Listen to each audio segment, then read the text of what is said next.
गुड़ चने का भोग लगाकर जो भी करे उपाय, संतोषी माँ की कृपा से दुख कभी ना आए। सभी मिलकर प्रेम से बोलिए संतोषी माता की जय। आप सभी पर माता रानी का आशीर्वाद सदैव बना रहे।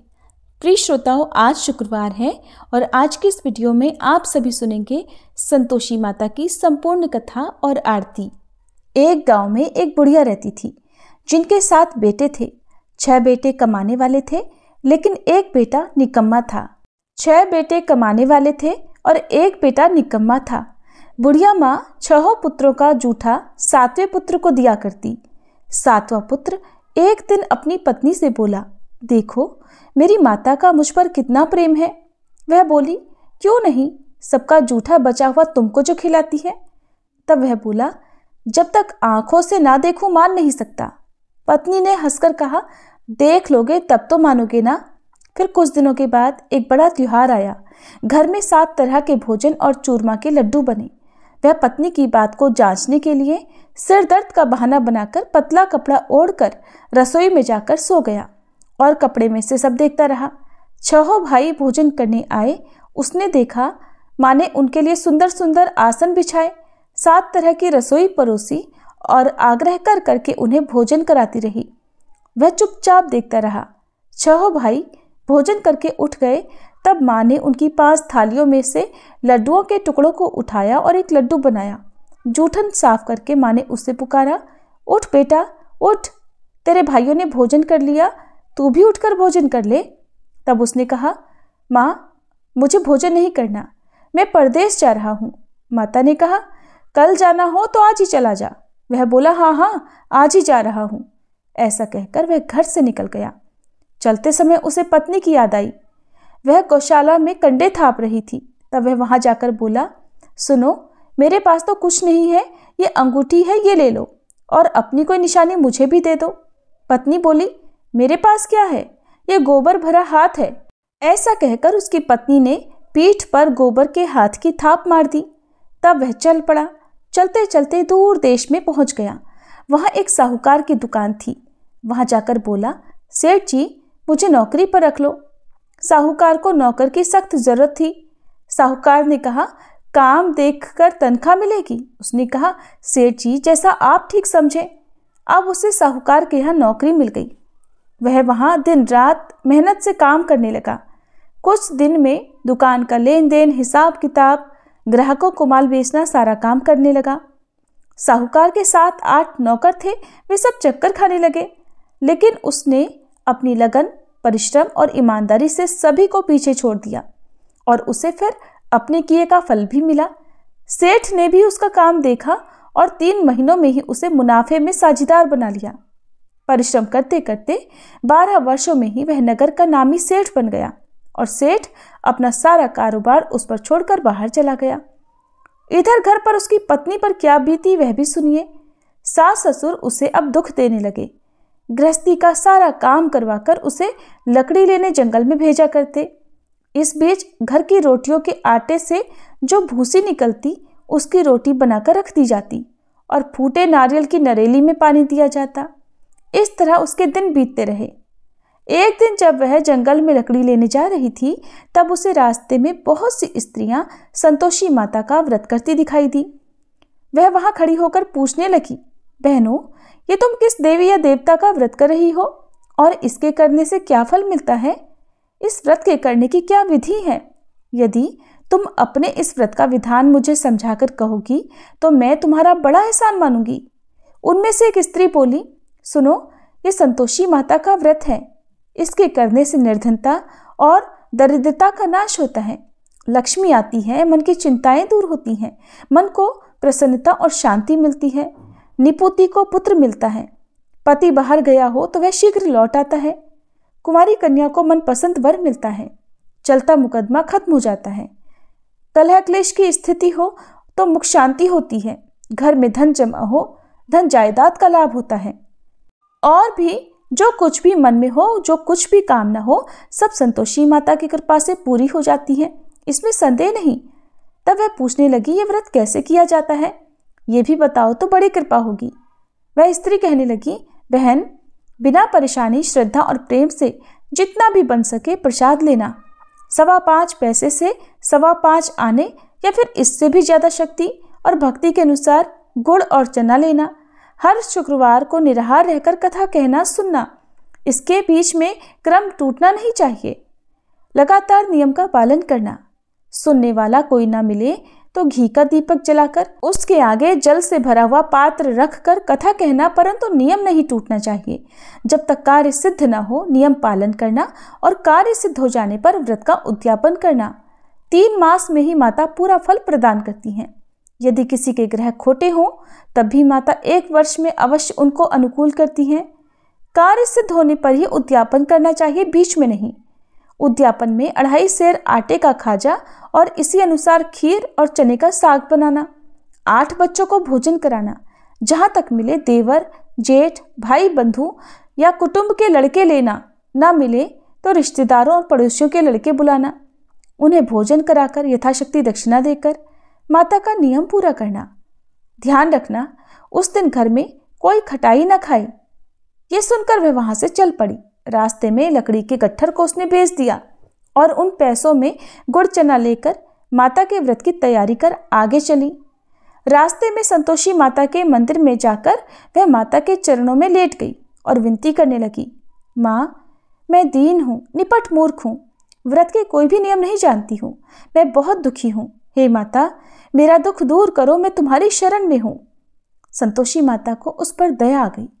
एक शुक्रवार बीता कि दूसरे शुक्रवार को ही उसके पति का पत्र आया और तीसरे शुक्रवार को उसका भेजा हुआ पैसा भी आ पहुंचा। अब तो ये देखकर जिठानी मुंह सिकोड़ने लगी, इतने दिनों बाद पैसा आया, इसमें क्या बढ़ाई है। लड़के ताने देने लगे, काकी के पास तो पत्र आने लगे, रुपया आने लगा, अब तो काकी की खूब खातिर बढ़ेगी और अब तो काकी बुलाने से भी नहीं बोलेगी। बेचारी सरलता से कहती कि भैया पत्र आए, रुपया आए तो हम सब के लिए ही तो अच्छा है।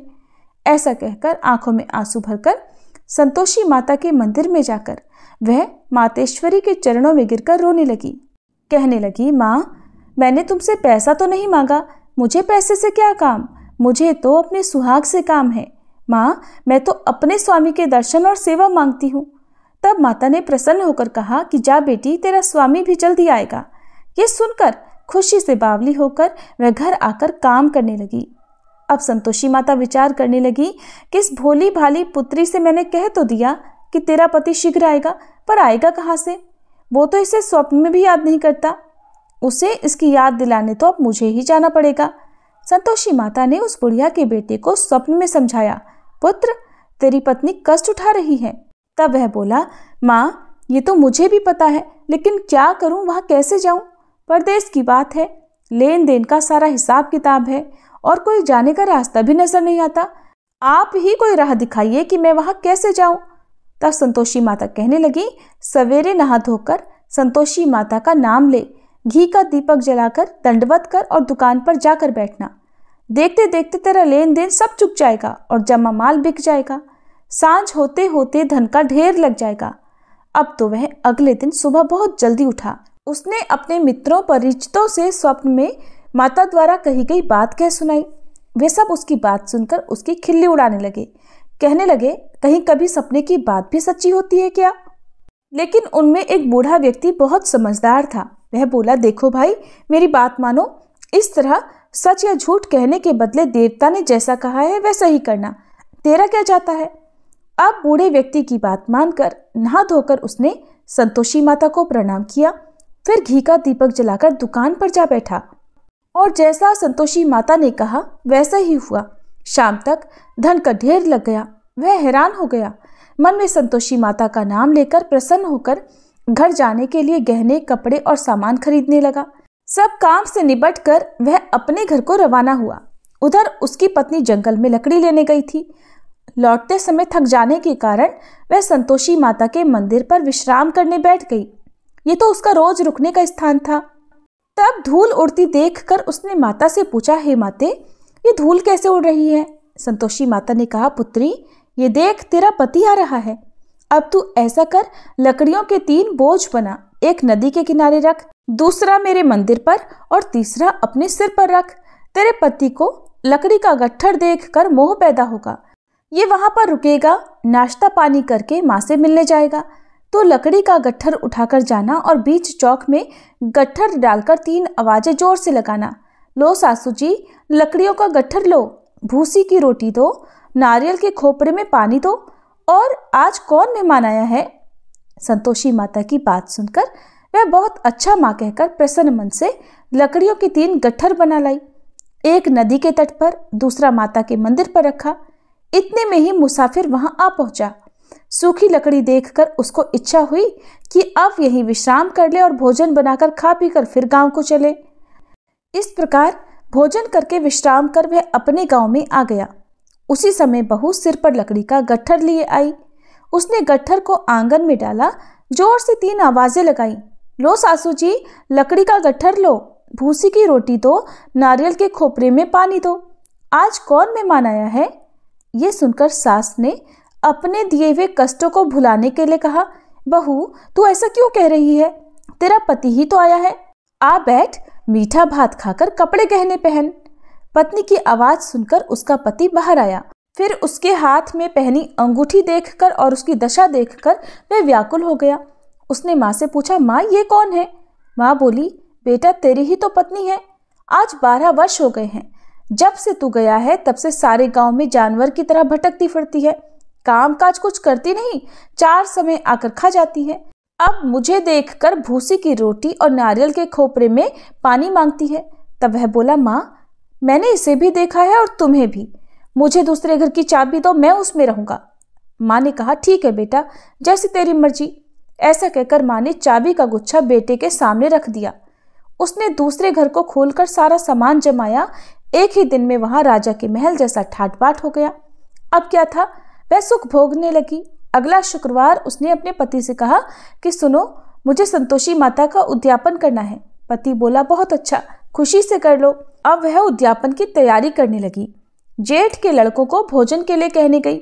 उन्होंने मंजूर किया, परंतु पीछे से जेठानी ने अपने बच्चों को सिखलाया, देखो रे, भोजन के समय सब लोग खटाई मांगना, जिससे उसका उद्यापन पूरा ना हो। अब लड़के भोजन करने आए। खीर पेट भरकर खाई, लेकिन माँ की बात याद आते ही कहने लगे, चाची हमें कुछ खटाई खाने को दो, खीर खाना हमें बिल्कुल अच्छा नहीं लगता। और लड़के उठ खड़े हुए, फिर बोले, पैसे लाओ। भोली भाली बहू कुछ भी नहीं जानती थी, उसने उन लड़कों को पैसे दे दिए। लड़कों ने बाजार जाकर उन पैसों से इमली खरीदी और खाई। ये सब देखकर अब बहू पर संतोषी माता का कोप हुआ। राजा के दूत उसके पति को पकड़कर ले गए। जिठानी कहने लगी, अब सब पता चल जाएगा जब जेल की रोटी खाएगा। बहू से ये वचन सहन नहीं हुए।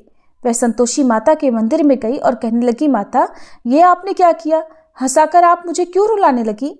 संतोषी माता बोली, पुत्री तूने मेरा व्रत भंग किया है, इतनी जल्दी सारी बातें भुला दी। वह बोली, माँ मैं तो कुछ भी नहीं भूली, न ही मैंने कोई अपराध किया है, मुझे तो लड़कों ने भूल में डाल दिया, मुझे क्षमा करो माँ। तब माँ बोली, ऐसी भूल भी कहीं होती है। वह बोली, अब कोई भूल नहीं होगी, अब बताओ मेरे पति कैसे वापस आएंगे। संतोषी माता बोली, पुत्री जा, तेरा पति तुझे रास्ते में ही आता मिलेगा। वह मंदिर से निकलकर बाहर आई तो रास्ते में उसे अपना पति आता हुआ मिला। उसने पूछा, कहाँ गए थे। तब वह बोला, इतना धन जो कमाया है उसका कर राजा ने मांगा था, वही भरने गया था। तब वह प्रसन्न होकर बोली, भला हुआ, अब घर चलो। फिर अगला शुक्रवार आया। तब वह बोली, मुझे माता का उद्यापन करना है। पति ने कहा, ठीक है करो। फिर वह जेठ के लड़कों से भोजन करने को कहने गई। जेठानी ने लड़कों को फिर सिखा दिया कि तुम पहले की तरह खटाई मांगना। अब की बार लड़के भोजन करने बैठे, लेकिन भोजन करने से पहले ही कहने लगे, हमें खीर पूरी अच्छी नहीं लगती, जी घबराता है, कुछ खटाई खाने को दो। तब वह बोली, खटाई तो खाने को नहीं मिलेगी, खाना हो तो खाओ।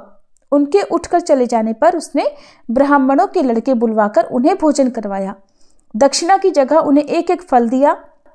इससे संतोषी माता प्रसन्न हो गई और माता की कृपा से 9 माह बाद उनको चंद्रमा के समान एक सुंदर पुत्र प्राप्त हुआ। पुत्र को लेकर वह हर दिन संतोषी माता के मंदिर में जाने लगी।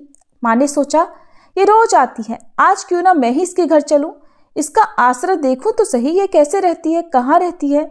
ये विचार कर माता ने भयानक रूप बनाया। गुड़ और चने से सना मुख, ऊपर से मुंड के समान होठ, उस पर मक्खियां भिनभिना रही थी। दहलीज पर पैर रखते ही उसकी सास चिल्लाई, देखो रे, कोई चुड़ैल डाकनी चली आ रही है, जल्दी भगाओ इसे, नहीं तो सबको खा जाएगी। बहू रोशनदान से देख रही थी। वह प्रसन्न हो उठी, आज मेरी माता मेरे घर आई है। ऐसा कहकर दूध पीते बच्चे को गोद से उतार दिया।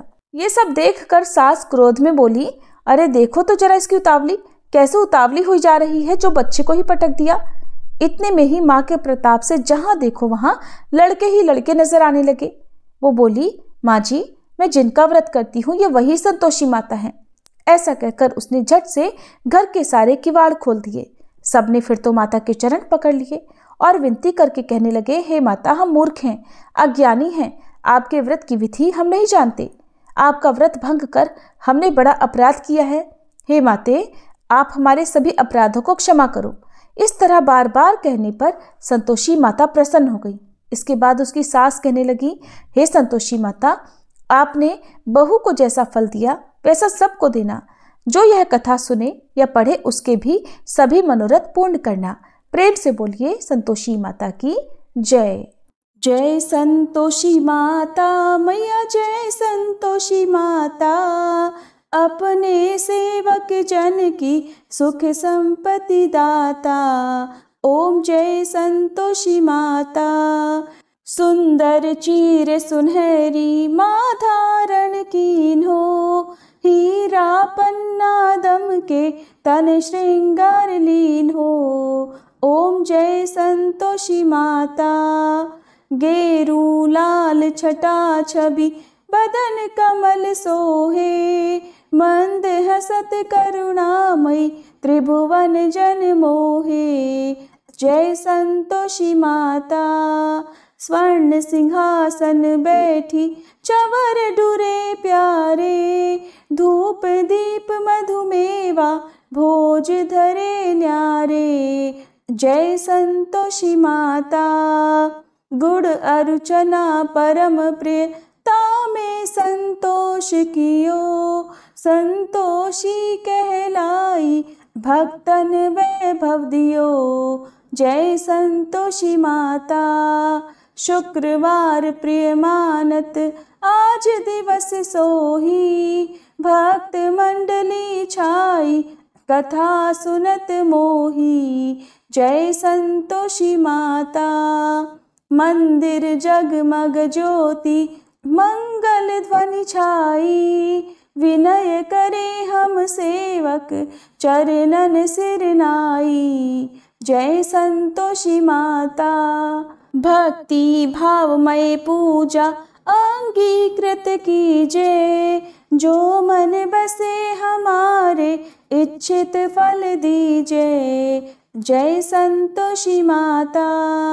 दुख दारिद्री रोगी संकट मुक्त किए, बहुधन धान्य भरे घर सुख सौभाग्य दिए। जय संतोषी माता। ध्यान धरे जो तेरा वांछित फल पायो, पूजा कथा श्रवण कर घर आनंद आयो। जय संतोषी माता। चरण गहे की लज्जा रखियो जगदम्बे, संकट तू ही निवारे दयामयी अम्बे। जय संतोषी माता। संतोषी माता की आरती जो कोई जन गावे, रिद्धि सिद्धि सुख संपत्ति जी भर के पावे। जय संतोषी माता।